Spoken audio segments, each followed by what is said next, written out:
אני נמצא במעבד אלקטרוניקה של פרופסור שלומי ארנון, ואני הולך להציג לכם את האביזר שפיתחנו. אז כמו שאתם רואים, האביזר מורכב משתי תחבושות. תחבושת אחת מתלבשת על הבטן, והתחבושת השנייה מתלבשת בקצה התחתון של מפרק הירך. אני הולך להציג ולהדגים לכם את פעולת התחבושת. אוקיי, אז האביזר שלנו מתריע למטופל בשתי צורות, בצורה קולית באמצעות זמזם ובצורה ויזואלית באמצעות הלדים.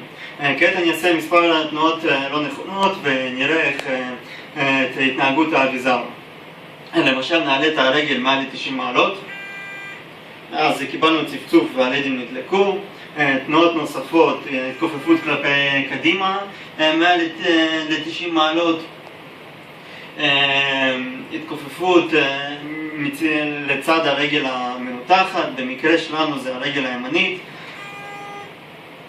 אז עוד פעם אפשר לראות את התגובה של האביזר. לעומת זאת, אם מתכופף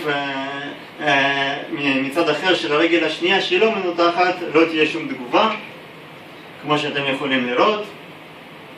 בסופו של דבר, לאחר תקופת זמן מסוימת, האביזר אוגר את כל התוצאות האלה, ואנחנו יכולים לחבר אותו למחשב, ובעצם להציג את התוצאות באפליקציה ייעודית שבנינו.